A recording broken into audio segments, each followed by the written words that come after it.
예, 7월 12일입니다. 뭐 이걸 왜 계속 올리는지 모르겠지만 그냥 올리고 있어요. 계속 100회까지는 해보려고 합니다. 일단 시작한 거니까 100회를 마지막으로 이 말도 안 되는 초개인 방송은 제가 접으려고 생각하고 있고요. 부지런히 올려야 12월 한 31일쯤 해서 100회를 할 것 같아요. 와, 100회면은 장난 아닌 거예요. 제 개인적인 요즘에 보통 편당 1시간씩 하고 있죠. 그쵸? 1시간씩 하고 있으니까 거의 100시간이라는 5일 365일 중에 5일을 녹음을 하고 또 올리는 게 또 있으니까 한 2일 정도는 올리고 뭐하고 업로드하고 거의 한 7일 정도를 이거에 쏟고 있는데요. 뭐 너무 준비가 없고 너무 두서가 없어서 제가 가끔씩 이렇게 다시 들어봐도 얼굴이 화끈화끈해질 적이 많네요. 며칠 전에 여러분들과 많은 분들과 여러분들이 아니고 제 지인분들 한 6명하고 우리 저기 형님하고 형수님하고 또 그 손자 예, 하고 근처 와이너리에 가서 하루 자고 왔어요. 자고 왔는데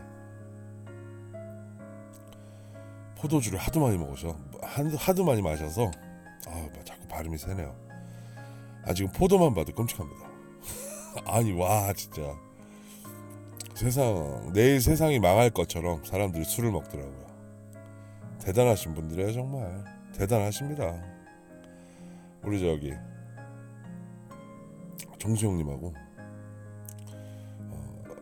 뭐 형수님 같이 가셨던 많은 분들 와 존경스럽습니다. 정말 제가 이가 아파가지고 술을 안 먹으려고 그랬는데도 워낙 준비들을 칼같이 해오셔서 그냥 분위기에 또 취해서 또 먹다가 또 술을 많이 마시고 말았어요. 이게 무슨 자연을 보러 간 건지 술을 먹으러 간 건지 전혀 알 수가 없는데 하여간 형님 정말 대단하세요. 저는 호텔 수영장에서 사시미를 꺼내서 회를 뜨는 거를 처음 봤습니다. 와 정말. 근데 호텔에 그 수영장에 가서 그 야외에서 포도주를 마셨는데요. 와인이죠. 와인. 포도주가 아니고 와인을 마셨는데 뭐 똑같은 거니까 좋았어요. 아무도 없고 좋았습니다. 예, 다음에 이 여행이라는 것이 잘 모르는 분들하고도 제가 갔는데요. 이번에 이 어떤 그런 가서 이 사람은 이런 분이시구나 이런 것도 자세히 느낄 수 있었고, 역시 100번 밖에서 만나는 것보다는 한번 여행을 같이 가라는 그런 얘기가 생각나네요. 참 특이하죠. 자주간 잘 갔다 왔고요. 너무 좋습니다. 근데 제가 진짜 기다리는 거는 이번 주 토요일 날 낚시를 가는데요. 진짜 기대돼요. 정말 기대되고 낚시를 가서 꼭 대어를 한 마리 잡았으면 좋겠네요. 요즘 팔자 좋은 것 같아요. 팔자 좋은데 오늘 갑자기 좀 제가 좀 찌뿌둥하고 좀 찝찝한 일도 있고 해서 갑자기 이걸 잡게 됐어요. 오늘 신청곡 온 거는 그냥 있는데 다 제껴놓고 오늘도 제가 듣고 싶은 노래로 다 채워버리겠습니다, 여러분. 예, 감사합니다.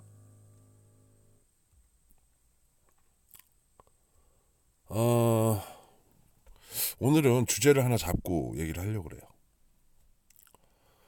요즘에 미국과 중국이 무역 전쟁을 시작했잖아요. 그거에 대해서 제 짧은 어떤 그런 견해를 얘기해보고 싶어요.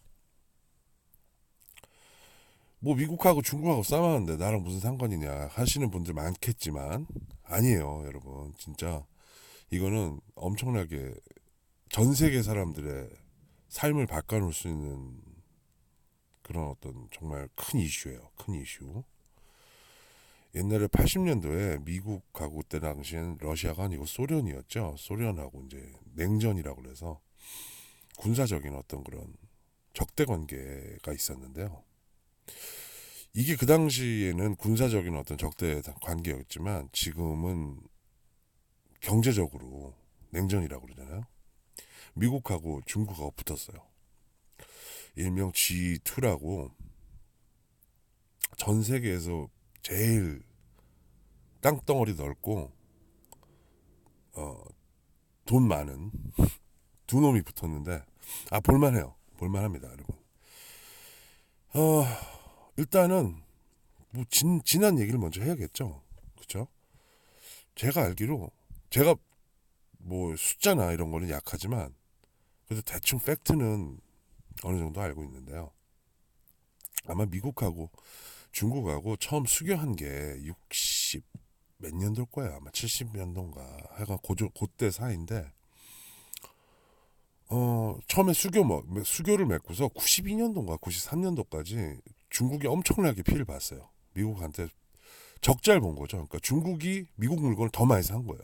미국은 뭐 그 당시엔 중국이 제조업이 팔아먹을 게 없었으니까 뭐 미국이 뭐 살 수 있는 게 없었잖아요.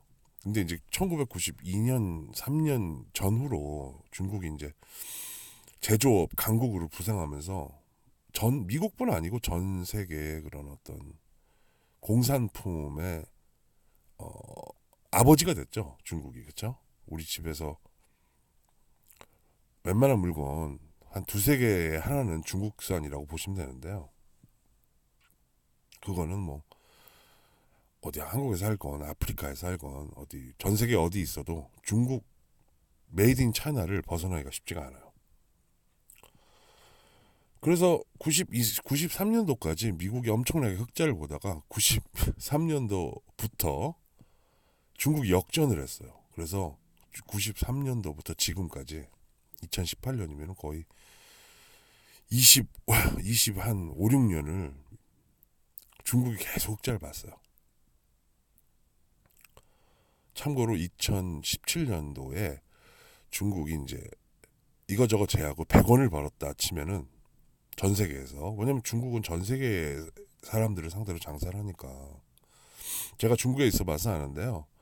보통 한국에 가면 왜 그 두타 뭐 이렇게 동대문 시장 뭐 두타 그래서 여자 옷 팔고 그러잖아요.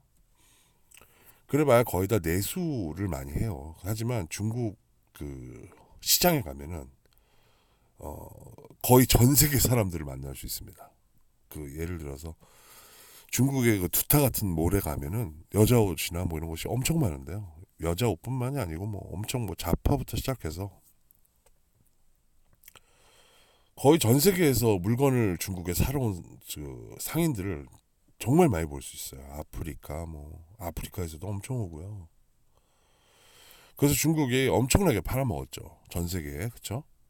근데 2017년도 중국이 전 세계에 물건을 팔아서 100원을 벌었으면 거기서 75원 정도는 미국에서 버는 거예요. 그러니까 얼마나 중국이 미국에서 얼마나 많이 흑자를 받는지는 뭐 그 간단한 수치를 봐도 알 수 있는데요. 그래서 트럼프 대통령이 또라이잖아요. 멋있어요. 요즘에 보면은 제가 트럼프 씨를 지지하게 되리라고는 생각도 못했는데, 이 트럼프 씨가 작년에 이제 얘기를 했어요. 야, 너네 너무 많이 벌어가. 우리 동네에서 우리나라에서 너무 많이 벌어가. 너네 좀 맞추자. 너네 좀 우리 것 좀 사. 이렇게 하고 이제 시그널을 보냈죠. 근데 중국이 우리는 다 만들어서 너네한테 살 게 없어. 그러니까 간단하게 얘기를 하는 거예요. 그래서 이제 무역 전쟁이 시작된 거예요. 그래서 처음에 트럼프가 우리 멋진 트 대통령이 얼마 전에 처음으로 중국 물건에 대해서 그 뭐 전자 뭐 이런 거 중요한 거 있잖아요. 철강 뭐 이런 거 그런 거에 대해서 25% 관세를 부과한다고 그러고 무역 전쟁을 먼저 선포를 했어요. 500억 달러에 대해서. 너 그럼 우리나라에서 너 이제 사오는 거 500억 불어치 내가 관세 25% 매길 거야. 딱 제꼈어요. 그때 중국이 아 그래? 그럼 너네가 그래? 그럼 나도 그래. 그러고서 같이 500달러를 매겼어요. 그게 이제 저번 주 일이에요. 저번 주에 중국이 같이 네가 500 그러니까 쉽게 얘기하면은 너 500만 원 나한테 관세 물릴 거야? 그럼 나도 물려. 그리고 물렸어요. 그 물리자마자 어제 우리 트럼프 대통령이 그래? 너 500만 원 다시 물려? 그래? 나 그럼 2천만 원 물려. 그리고 다시 2천만 원을 2천만 원이 아니죠. 2천억 불이죠. 2천억 불. 엄청난 거예요. 2천억 불이면은 원화로 한 240조 정도 되는데 그걸 물렸어요. 같이 요번에. 근데 중국 애들이 이게 눈에는 눈 피에는 피가 될 수가 없는 게 미국에서 워낙 그동안 물건을 많이 사줬기 때문에 똑같은 액수로 그걸 맞출 수가 없어요. 왜냐면은 중국에서 사갈 수 있는 건 한계가 있고 중국에서 미국에서 중국 사람들이 미국에서 사갈 수 있는 물건은 한계가 있고 미국 사람들은 그동안 엄청나게 적자를 보면서 거기서 샀기 때문에 중국이 똑같은 규모의 보복을 할 수가 없었죠. 그 지금 중국이 딜레마에 빠졌어요. 잘 이해가 되실지 모르겠는데 여러분 저는 이게 너무 재밌더라고요. 이 일련의 사태들을 보면서 그 중국이 지금 딜레마에 빠졌죠. 일단은 미국이 2천억 불을 세금을 그 대신 관세를 내려줬죠. 10%로 처음에 25%로 때렸다가 2천억 불을 때리면서는 10%로 내려줬어요. 근데 중국은 미국에서 사는 게 1,300억 불인가고 미국은 중국에서 사는 게 5천억 불인가 그래요. 1년에. 그러니까 맞출 수가 없는 거죠. 중국이 최대 지금 벌써 500억 불 관세 매긴다고 그랬으니까 나머지는 1,300억 불밖에 없는데 나머지는 1,300이 아니구나. 나머지는 800억 불밖에 없는데 미국이 벌써 2천을 때리니까 같이 똑같은 규모를 맞출 수 없어요.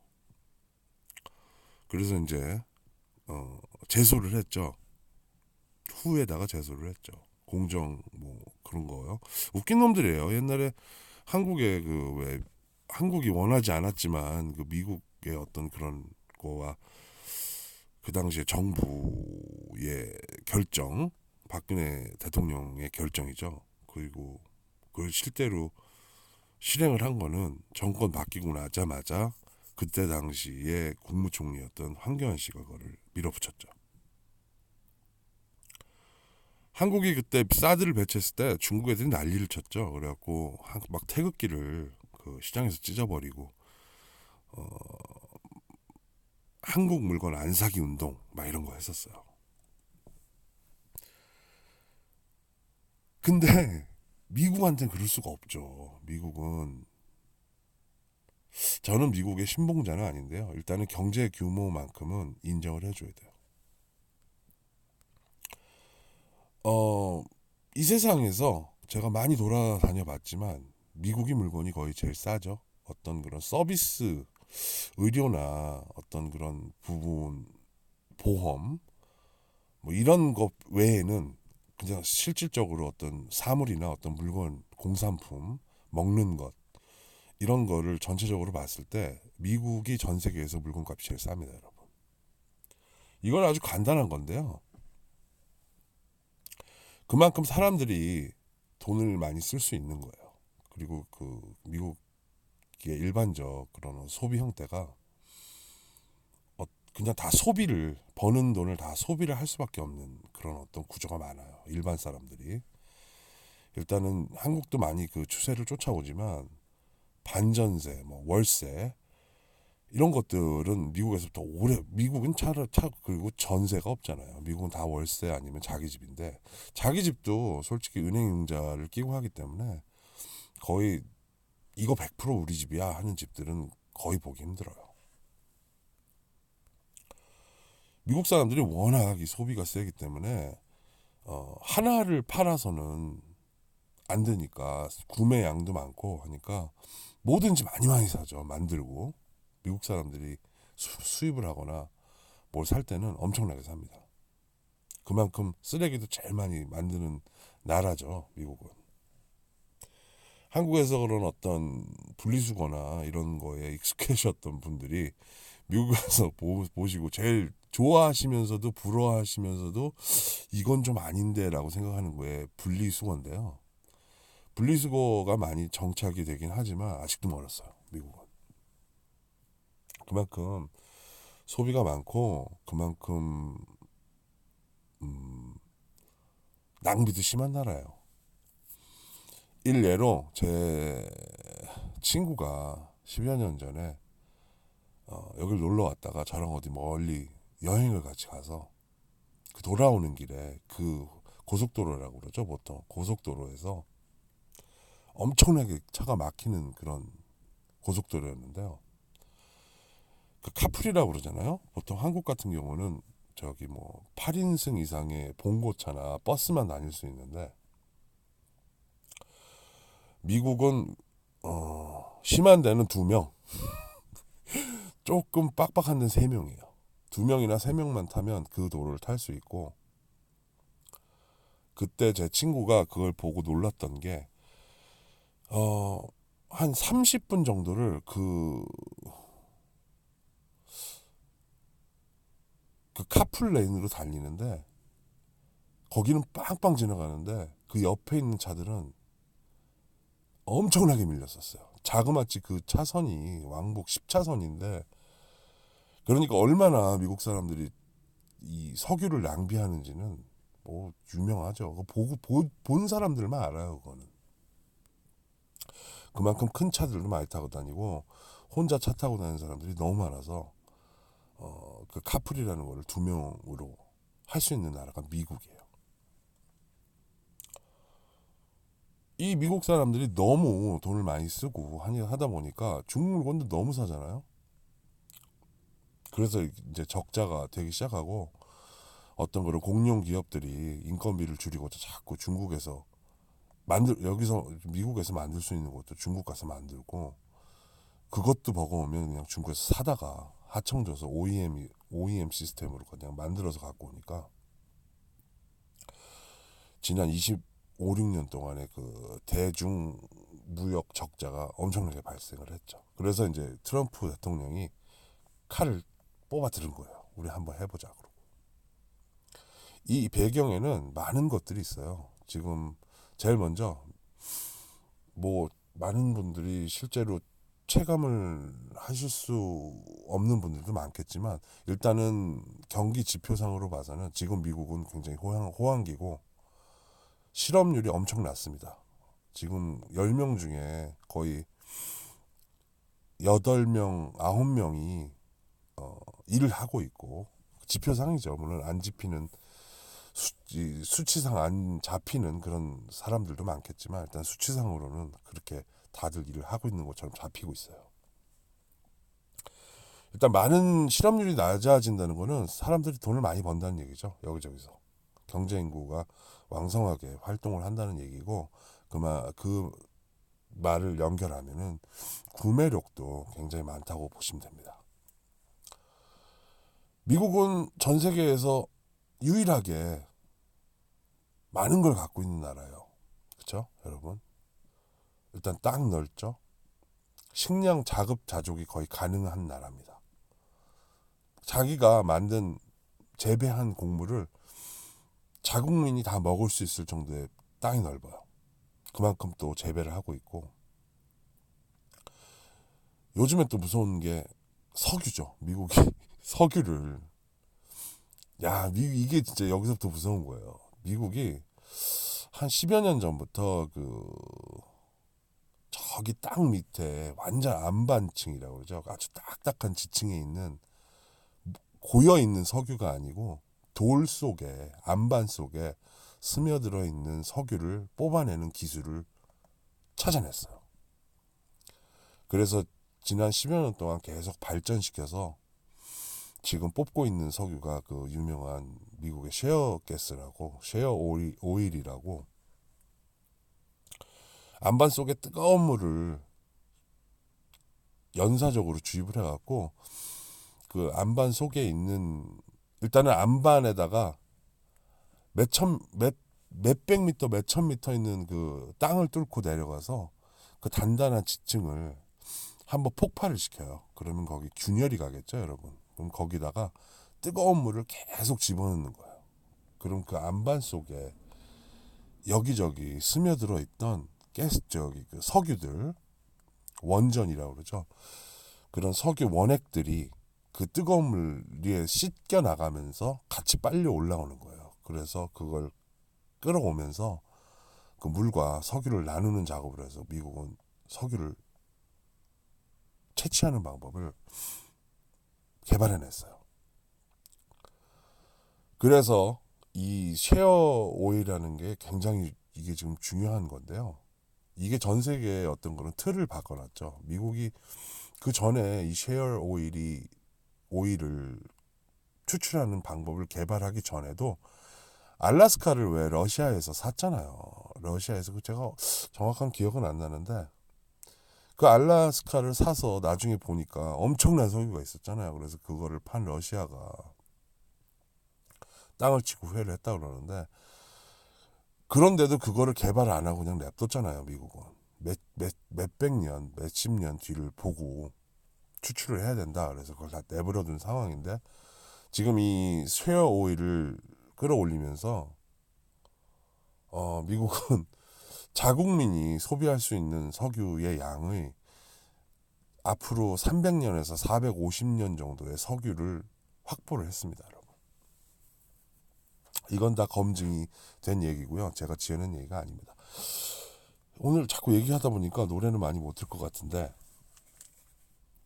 그래서 이 석유가 발견되고 나니까 무섭죠. 이게 뭐 갖고 있는 게 너무 많잖아, 미국은. 땅 넓지, 자기가 자국민이 다 먹을 수 있는 곡물 재배할 수 있지. 뭐 특정 작물이야 안 되겠지만 일단 기본적 어떤 그런 밀이나 쌀이나 이런 것들은 미국이 재배를 많이 하고, 그게 다 자국민을 먹일 수 있을 정도라고 하네요. 뭐 옥수수니 이런 거 다 포함해서 그 유명한 콘벨트도 있고 뭐 많잖아요. 이런 석유나 이 그 식량 이런 것들에서 종사하시는 분들이 이제 주로 미국 북동부나 남동부, 중부 이런 쪽에 계시는 분들인데요. 이분들이 거의 다 이제 트럼프 지지자들이 많아요. 그래서 이것도 한 가지의 어떤 그런 트럼프 대통령을 힘을 주게 할 수 있는 원동력이 됐어요. 지금 중간 평가도 다가오고 있고 지금 막 지르고 있죠. 어디까지 얘기했지? 요즘에 이렇게 치매가 오는지 생각이 안 나네. 네, 그래서 이 석유를 미국이 또 풀기 시작했어요. 저번 주부터. 이거는 중국도 겨냥한 것이 되지만 이란을 겨냥해서 트럼프 씨가 정말 전 세계를 돌아다니면서 웬만한 나라들은 다 싸움하고 있어요. 지금 혼자 일대 거의 한 8류 싸움을 하고 있는데 전혀 꿀리지가 않아요. 진짜로. 그 이유는 제일 첫 번째로 기축통화인, 전 세계에서 그 어떤 환전을 해서 제일 첫 번째로 치는 기축통화인 이 달러를 찍어낼 수 있는 나라고, 누누이 말씀드렸지만 자국민을 먹일 수 있는 곡물이 생산되는 나라고, 거기다 석유까지 얻게 되니까 무서운 게 없는 거죠.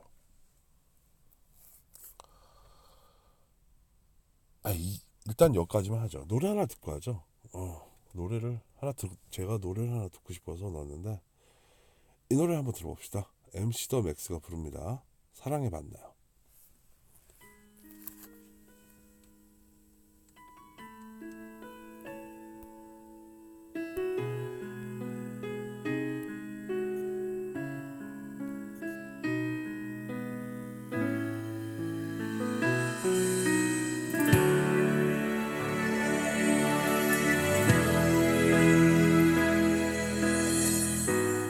잠시만 이 순간만 모른 척 말아줘. 서글픈 눈물은 보이지만 난 차가운 사람이라고. 지금까지 널 속여왔잖아. 아무 말 없이 돌아서서 나를 바라봐. 지워갈수록 외로워질 뿐이야. 잔인한 사랑인 거야. 모르는 척 널 속였던 거야. 사랑한단 말로 외로움을 외면하고 돌아서서 비참한 미소로 나를 원망하는 그런 게 사랑인가 봐. 나는 그런 건가 봐. 너를 버린 내가 너를 더 사랑했나 봐. 두 번 다시 나를 사랑하지는 말아줘. 제발 날 위해 혼자인 모습 보이지는 마. 그런 게 사랑인가 봐. 너를 사랑했나 봐. 이제는 네가 날 지난 나처럼 아프게 해.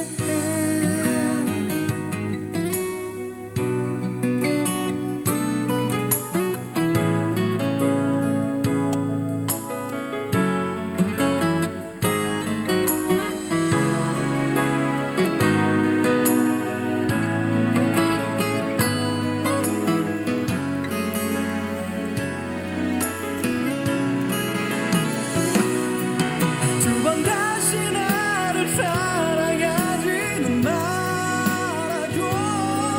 제발 날 위해 혼자인 모습 보이지는 마. 그런 게 사랑인가 봐. 너를 사랑했나 봐. 이제는 네가 날 지난 나처럼 아프게 따뜻하게 너를 감싸줄 사람 찾아. 함께한 모든 기억을 지워. 혹시 내가 필요하다면 괜찮아. 마음 깊은 상처 지울 수 있다면. 사랑한단 말로 외로움을 외면하고 돌아서서 비참한 미소로 나를 원망하는 그런 게 사랑인가 봐. 나는 그런 건가 봐. 너를 버린 내가 너를 더 사랑했나 봐. 두 번 다시 나를 사랑하지는 말아줘. 제발 날 위해 혼자인 모습 보이지는 마. 그런 게 사랑인가 봐. 너를 사랑했나 봐. 이제는 네가 날 지난 나처럼 아프게 해.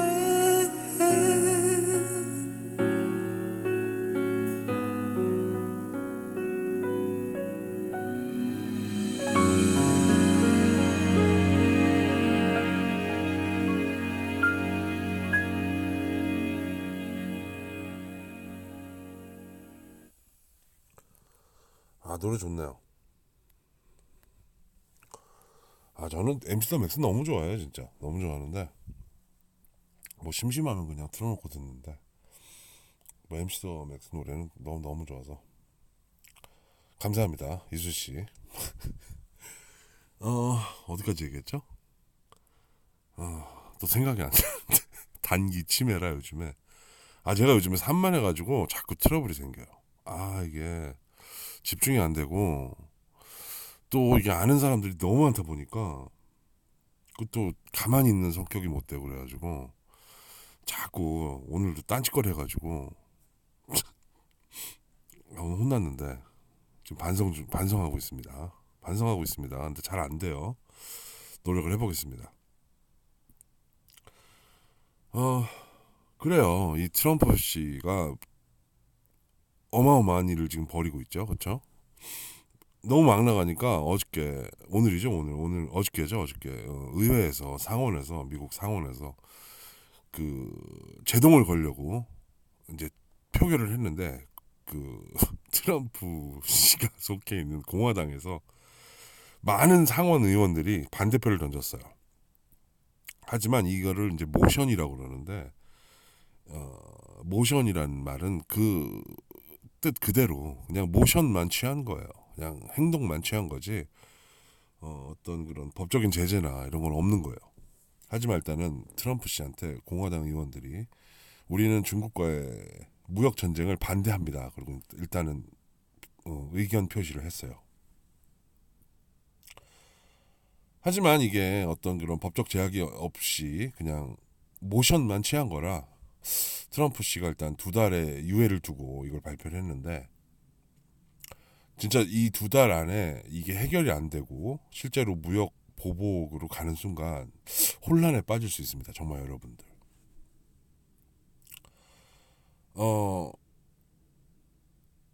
달러는 계속 강세가 될 거예요. 제가 감히 말씀드리면 달러는 올라갈 수밖에 없어요. 이게 길어지면 길어질수록 달러는 올라갈 수밖에 없고요. 중국 돈은 떨어질 수밖에 없겠죠. 그렇죠? 위안화는 떨어질 수밖에 없어요. 벌써 이 무역 이 전쟁을 하지도 않았는데 이제 할 거라는 소식이 들리자마자 중국의 그런 위안화가 벌써 한 10% 정도가 그러니까 절상이 됐죠. 그러니까 깎였죠. 10% 정도가 깎였어요. 이것도 아마 미국에서 염두를 둔 것 같아요. 그래서 10%를 올리되, 그러니까 10%를 올렸잖아요. 관세를 10%를 올려도 중국 돈이 10% 정도가 깎였기 때문에 그게 그거예요. 똑같은 거예요. 미국에서는. 중국도 똑같은 것 같죠. 하지만 중국은 손해죠. 왜냐면은 돈을 조금이라도 더 받고 팔아야 그게 좋은 건데 돈이 깎인 상황에서 물건 그러니까 10%를 손해 보고 나가는 건 맞아요. 중국에서는. 그럼 이게 장기전이 되면 누가 이길 것인가? 제가 감히 말씀드리는데 미국을 이길 수가 없습니다. 중국은 미국을 이길 수가 없고요.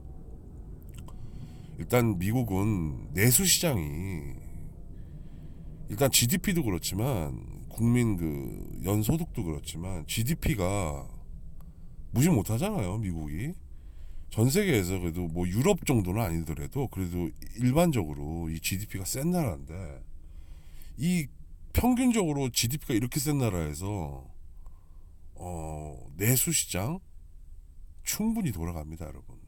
그리고 경기가 제가 초반에 말씀드렸잖아요. 미국 지금 초호황기에 들어가려고 하고 있는 상황이고 경기가 워낙 좋기 때문에 뭐 10% 올라간다 그래서 거기에 막 연연해서 막 죽고 못 살고 이런 사람 아무도 없습니다. 실제로 지금 제 주위를 봐도 아니면 그 어떤 지역 신문을 봐도 그냥 걱정만 한다 뭐 예상만 할 뿐이지 걱정하는 사람 아무도 없어요. 이거 걱정하는 사람은 진짜 아무도 없어요. 근데 중국은 지금 큰일 났죠. 왜냐면은 제가 그랬잖아요. 그 작년에 100원 벌었는데 75원을 미국에서 벌었잖아요. 그러니까 벌써 여기서 10%만 깎여도 벌써 7%가 내려가는 건데 성장률이 한 나라의 성장률을 보통 우리나라 같은 경우는 2, 3% 잡고 한국 같은 경우는 2, 3% 잡잖아요. 보통 한은에서 이제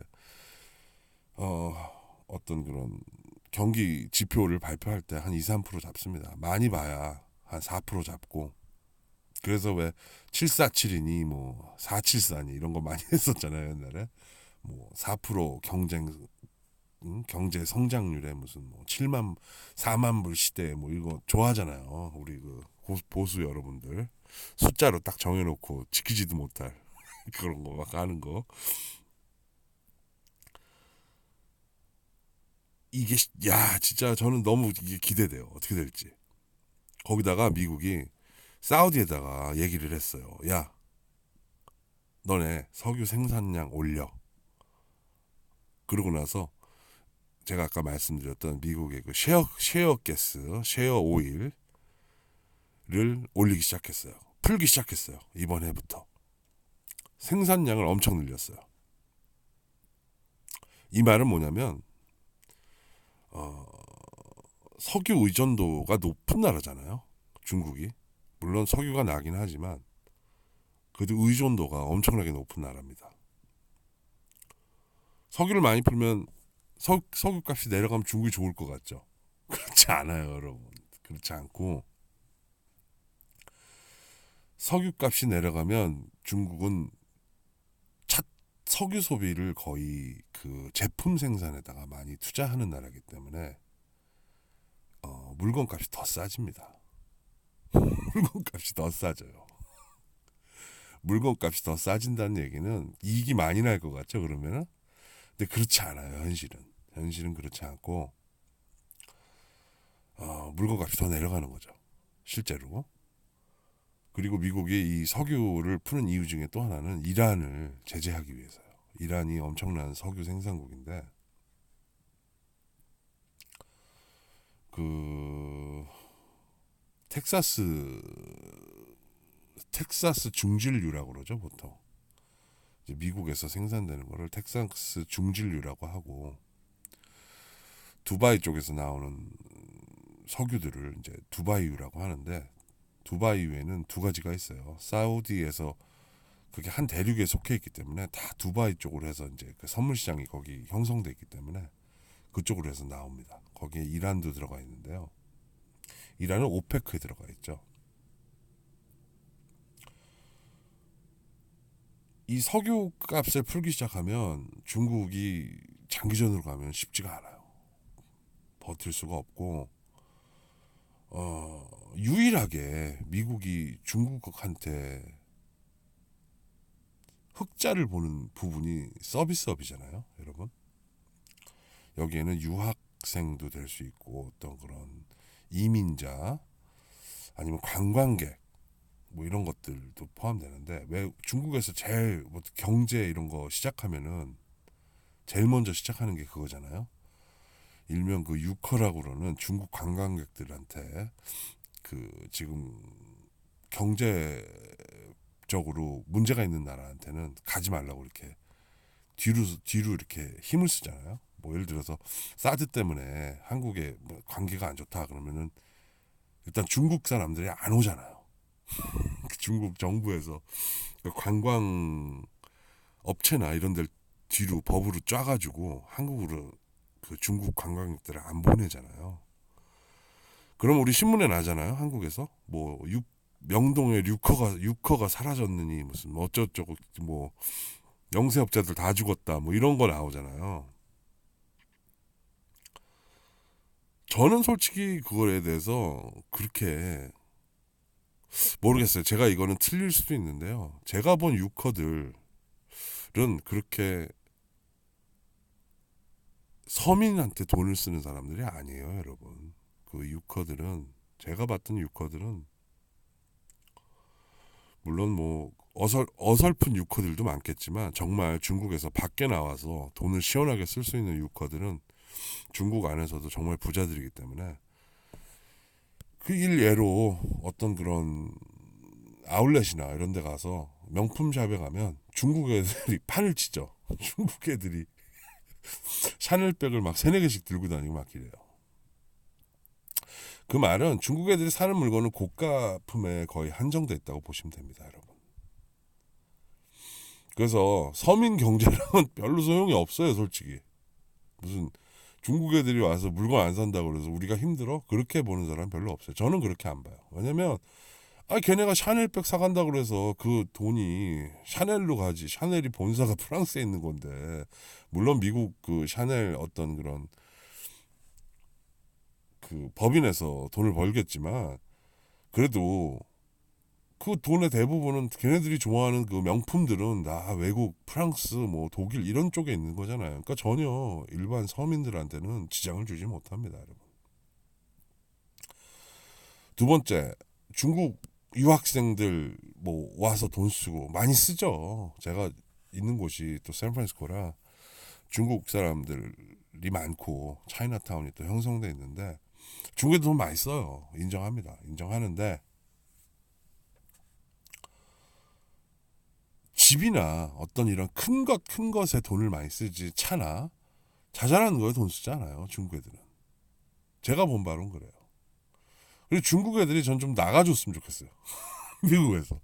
왜냐면 중국 사람들이 몰려있는 곳은 부동산 값이 엄청나게 올라요. 엄청나게 올라가지고 그 일반 그냥 미국인들도 집 사기가 너무 힘들어집니다. 특히 이 중국 애들은 이 어떤 은행 융자라는 걸 모르는 애들이기 때문에 일단 중국 애들이 들어와서 현금으로 현질이라고 그러죠. 보통 현질로 집을 사기 시작하면은 다 나만하지 못해요. 그 부동산 가격이 올라가는 속도를 버틸 수가 없습니다.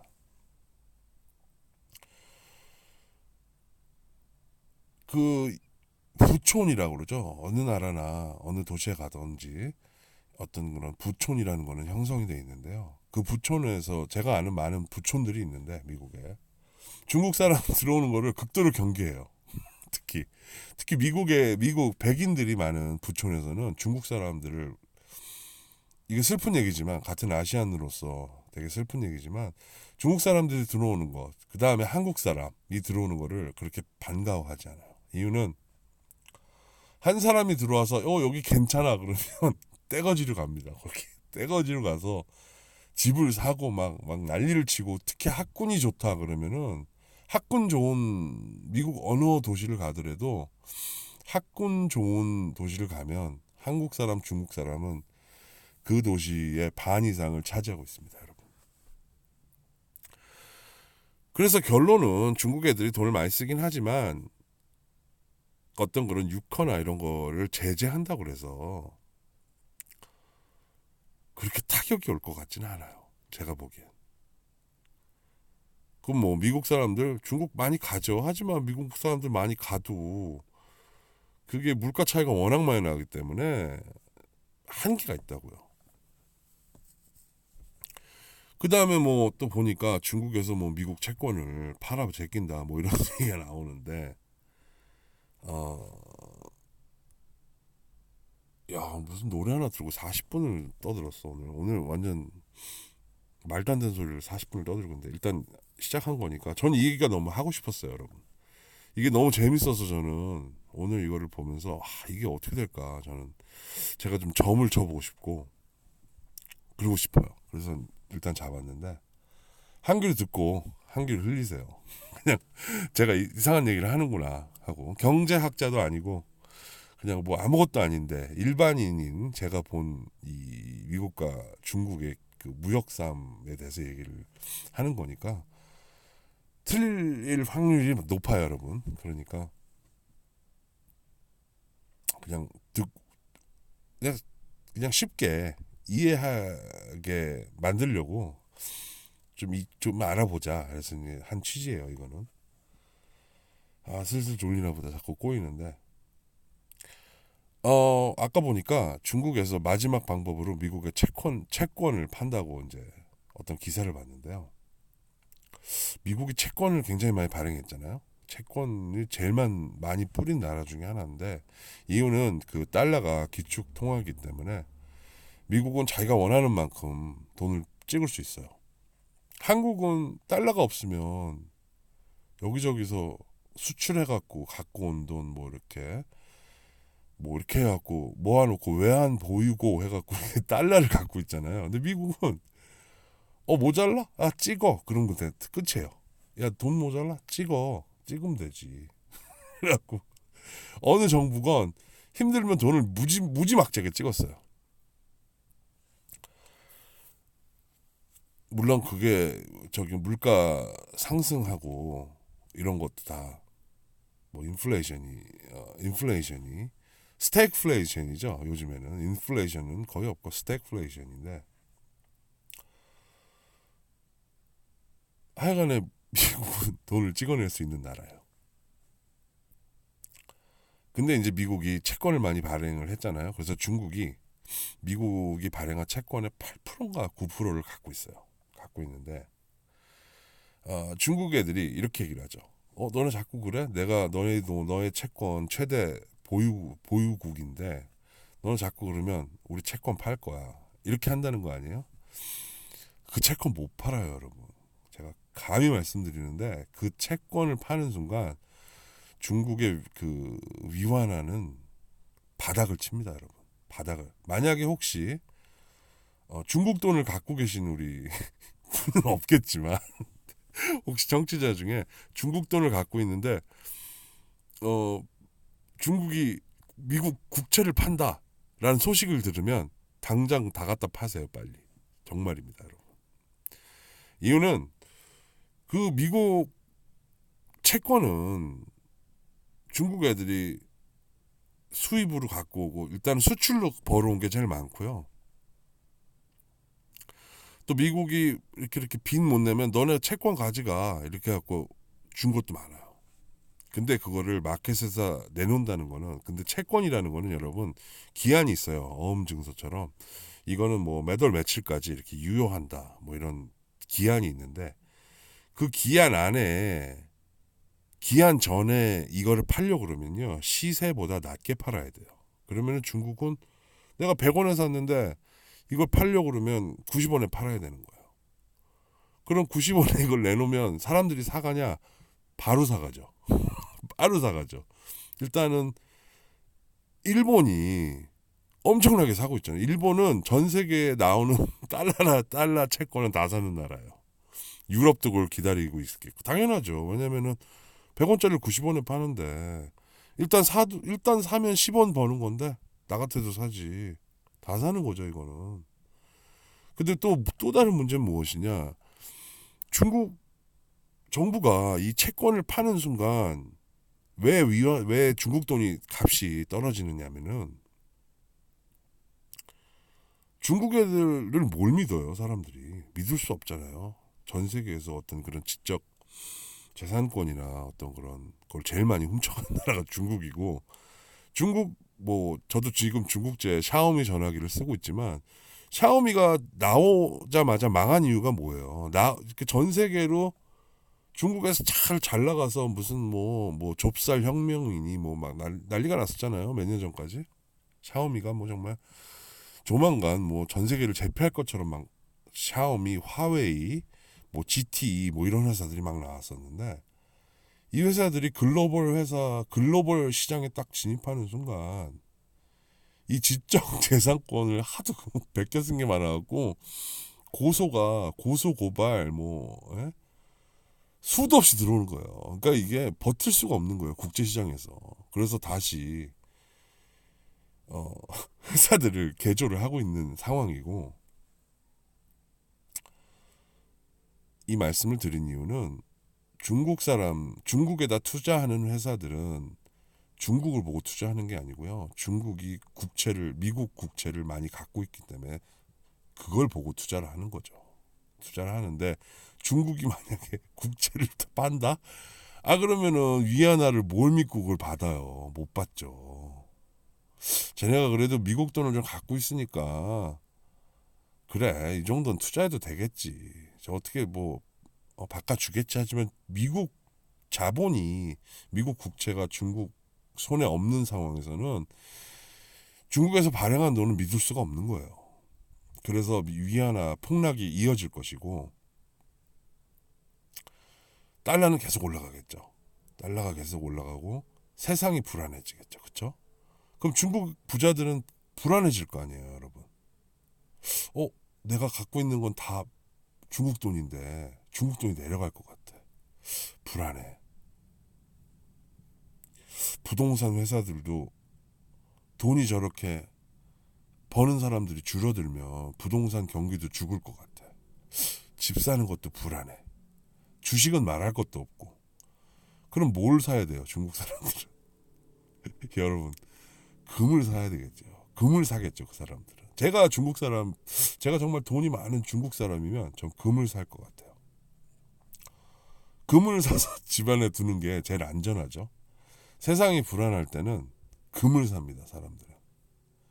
왜냐면은 금은 어떤 그런 지폐처럼 무한정 찍어낼 수가 없잖아요. 만들 수도 없고. 이 지구라는 어떤 그런 땅덩어리에 금이라는 거는 한정돼 있고, 지금까지 인류가 뭐 제가 얼핏 듣기로 지구 안에 존재하는 금을 뭐 한 60%인가 캐냈다고 그러는데, 70 뭐 나머지 40%는 저 땅속 아주 깊이 있어서 팔 수도 없대요. 더 이상. 그래서 이제 거의 그 말은 금은 거의 다 나왔다고 보시면 됩니다, 여러분. 이 세상에서 캘 수 있는 금은 다 나왔어요. 그래서 금을 사겠죠. 금이 4, 5년 전만 해도 1아운스에 한 200만 원 했죠, 여러분. 그렇죠? 지금 제가 알기로 1아운스에 한 140, 150만 원 할 거예요. 그럼 이 중국 애들이 또 워낙 많잖아요, 부자들이. 얘네들이 금을 사기 시작하면 분명히 금값이 오를 거예요. 그렇다고 제 말을 또 믿고 금을 사진 마세요, 여러분. 왜냐면 이런 금 같은 거에 투자를 하려면 최소 10년 주기를 보고 해야 되는데, 이렇게 하시는 건 괜찮아요. 내가 시간이 날 때마다 한 100만 원이 모였다 그러면 100만 원어치 가서 금을 사세요. 계속 10년을 바라보고. 그러면 제가 10년 뒤에 정말 개런티 하는데 10년 뒤에 이 금이 지금 시세가 140이라고 그랬잖아요. 140만 원 원화로 10년 뒤에 최소 280은 될 겁니다. 300 더블은 칠 거예요.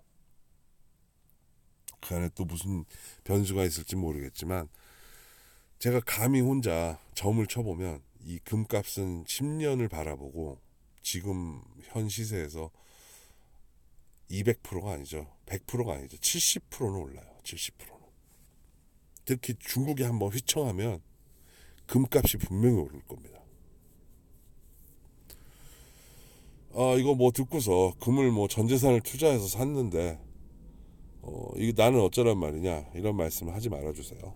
오늘 너무 말 많아졌는데, 오늘 내가 말한 거 중 최고로 말 많다. 다음 노래 한번 들어보죠. 이 노래는 제가 지금 말을 너무 많이 해서 입이 약간 목이 마르고 목이 살짝 아픈데 MC 더맥스가 부릅니다. 해바라기도 가끔 목이 아프죠.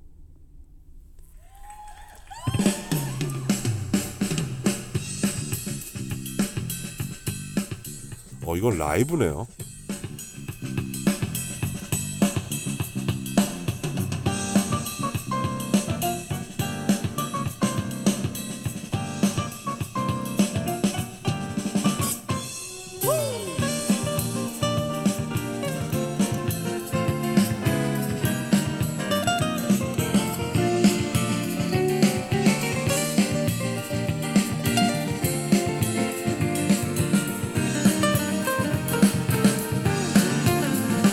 그렇게 사랑이란 좋은 건가.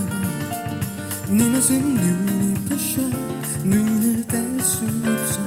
사랑에 빠져 있는 너의 모습, 사랑에 빠진 내가 이해해야겠지. 난 나를이라도 했으면 차라리 편했을까. 사랑한단 말이라도 했으면 보내기 싫었을까. 난 멀리 있어서 찾지 않아서 나에겐 더 아름다운 거다.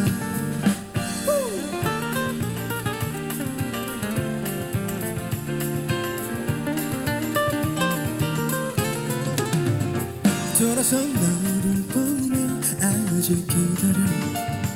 언제나 같은 자리 지켰던 것처럼 잊으려 잊어보려 노력해봐도 잊을 수 없다는 걸 알아갈 뿐이야. 마음대로 울기라도 했으면 차라리 변했을까. 사랑한단 말이라도 했으면 보내기 쉬웠을까. 나 멀리 있어서 닿지 않아서 나에겐 더욱 아름다운 건가 봐. 늘 지키고 있어도 비켜갈 일이 아닌가. 내 가슴도 맘들고 흐르는 눈물도 또다시 나를 찾아. 다시는 그 사람 놓치지는 마. 너를 웃게 하잖아. 이렇게 난 눈물을 흐르는 그 너무 보기 좋은 걸. 아무것도 변한 것은 없지만 널 바라볼 수 있잖아. 이렇게 난 눈물이 흐르는 그 너무나 행복한 걸. 너 멀리 있어서 닿지 않아서 나의 사랑이 영원할 수 있잖아.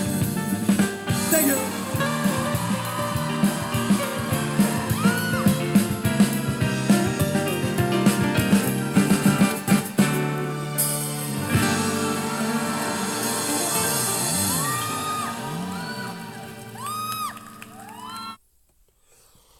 아 이거 좋네요 노래. 아 오늘 장난 아닌데요. 와 1시간 했어요. 노래 아직 하나 틀리도 않았는데.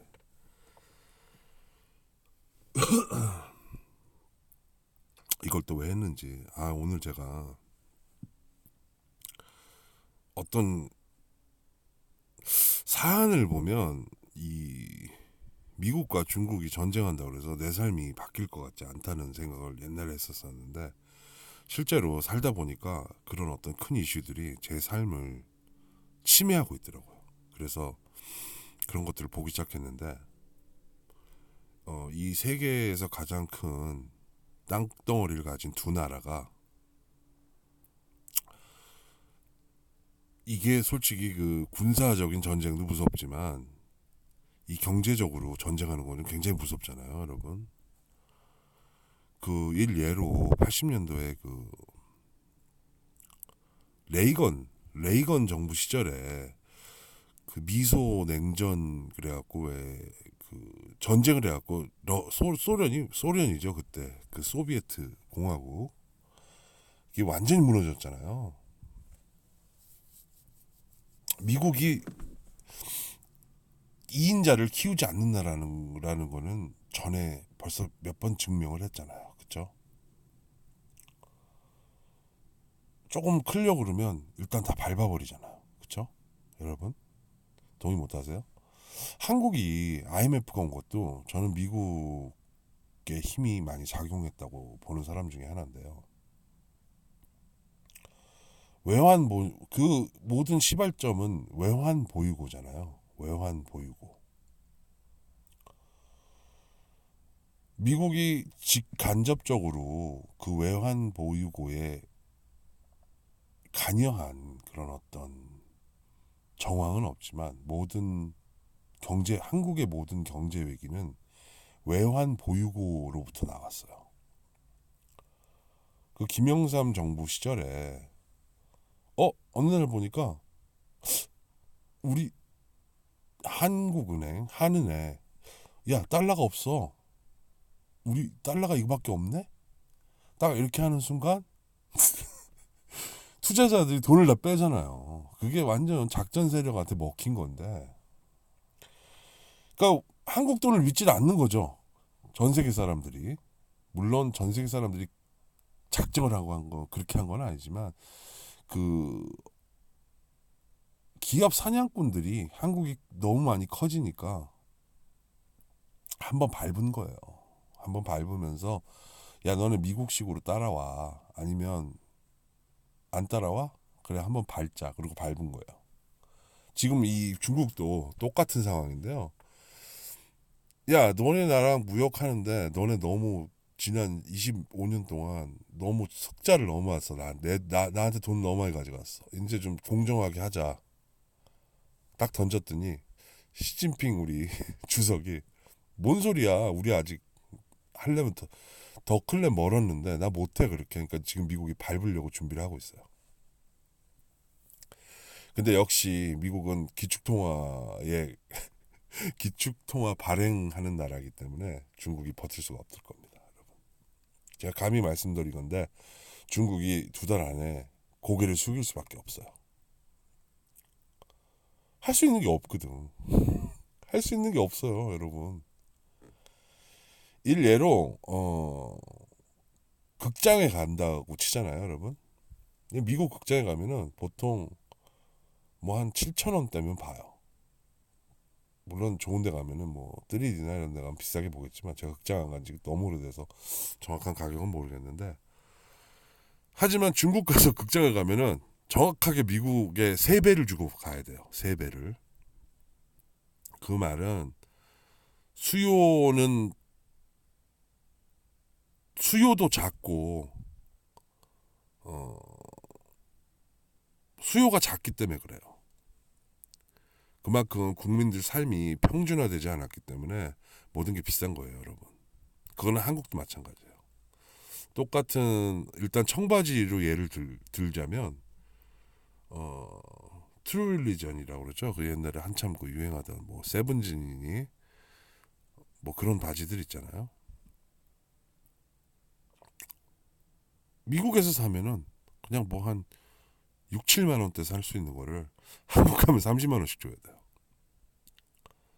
이 수요 공급의 법칙이 제일 잘 보여주면서 그 어떤 국민들의 평준화된 그런 경제 능력을 볼 수 있는 게 이 물건 값인데요. 이 물건 값이 싸면 쌀수록 그만큼 살 수 있는 놈이 많은 거예요. 이유는 내가 100장 수입을 했는데 살 수 있는 놈이 10명밖에 없어. 그러면 나머지 90장은 어떡하지? 이거 90장을 못 팔 수도 있으니까 10장 팔면서 90장 값을 좀 만회를 해야겠다. 이렇게 생각하는 거죠. 그러니까 100원에 사온 100장을, 그쵸 여러분? 900원에 팔아야 나머지를 해결할 수 있잖아요. 재고가 남더라도. 특히 뭐 청바지 같은 경우는 사이즈도 있고 막 이러니까 더 재고율, 또 물건이 처질 확률이 높은데, 하지만 미국은 그렇지 않아요. 내가 100장 사왔어? 그럼 나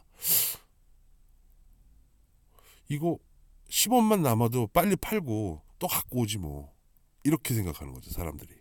그래서 물건값이 싼 것이고, 이 내수시장이 강력화되는 거는 이 두 나라의 무역 분쟁에서 절대적으로 유리한 거죠, 여러분. 오늘 뭐 경제 지식이 전혀 없는 제가 그냥 제가 얘기를 해봤어요. 지금 대충 얘기를 해봤는데, 뭐 더 이 방송을 혹시 들으시는 어떤 그런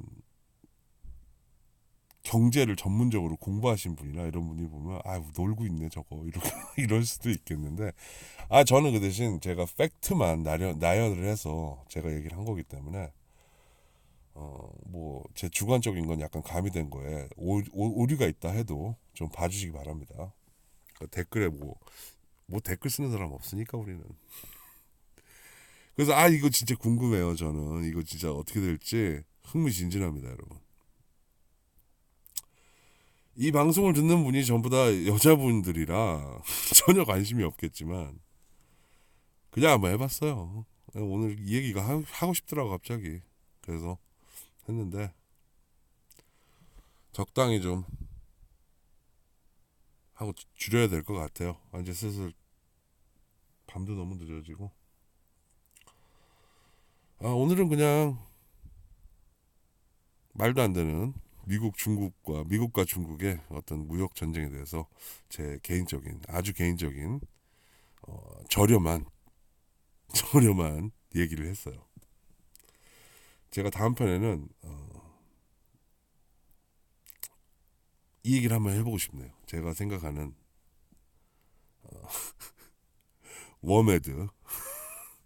워마드라고 그러죠. 워마드. 그 문제가 좀 되고 있는 그 메갈리아에서 나온 나 이거 잘해야 되는데 우리 청취자가 다 여자들이라 하지만 제가 한번 공부를 살짝 해서 제가 아는 건 있긴 한데 공부를 살짝 한번 해봐야 될 것 같아요. 이제 좀 주제를 갖고 얘기를 한번 해보죠. 이제부터는 오늘 그냥 갑자기 얘기하고 싶었어요. 노래나 들읍시다. 우리 마지막 노래 사랑은 아프려고 하는 거죠. 이 노래 MC 더 맥스 5집에 있는 건데 제가 너무 좋아하는 노래예요. 이 노래 한번 들어보면서 우리 마무리를 해봅시다. 예술이네요. 예술입니다, 여러분.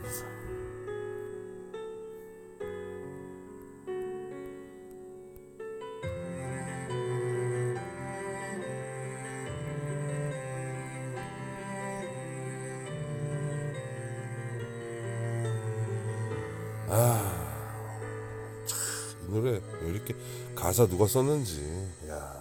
눈부신 햇살이 밤하늘에 뜨면 그때는 우리들 이별해도 돼요.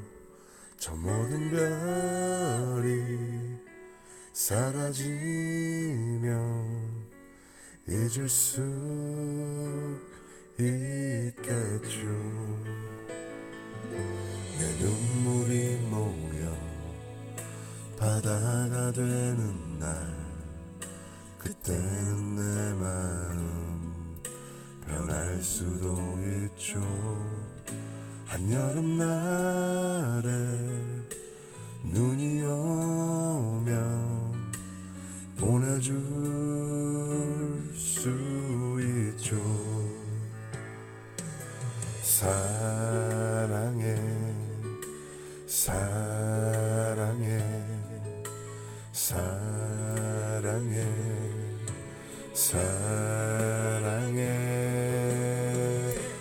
듣고 있나요 이 노래 빌려 힘들다고 와달라고 애써봐요 다시 엇갈린데도 더욱 아파진데도 괜찮죠.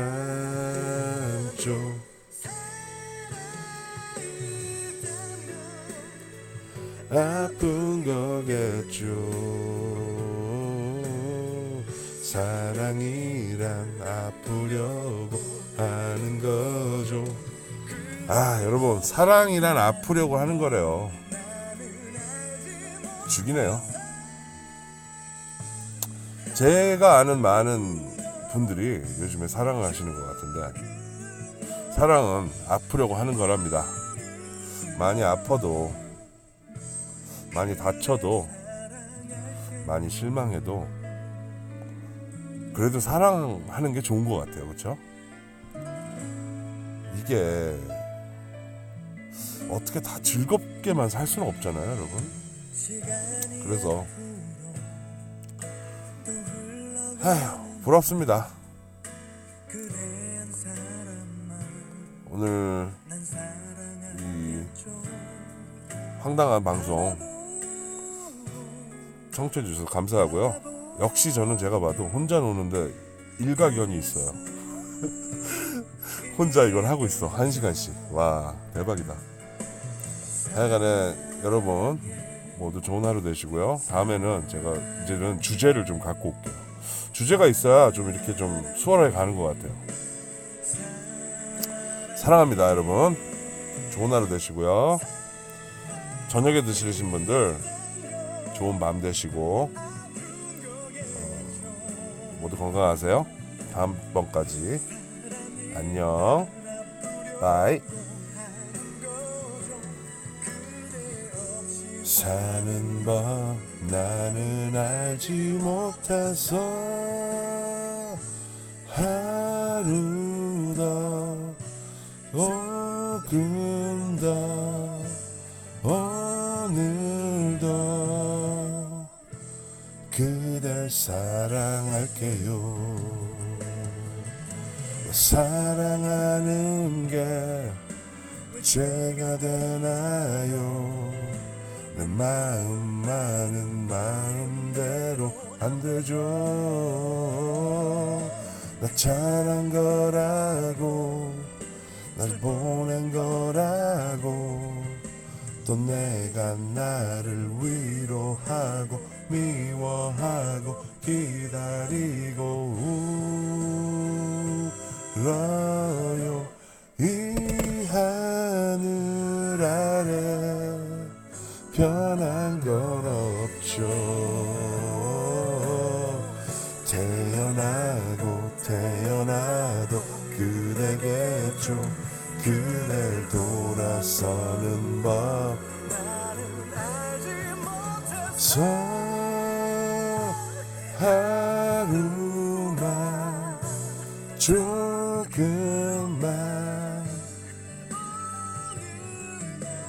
다음번까지 청취자들 기다릴게요. 진짜 갑니다. 사랑합니다. 좋은 하루 좋은 밤 되세요. 혼자 놀기 끝.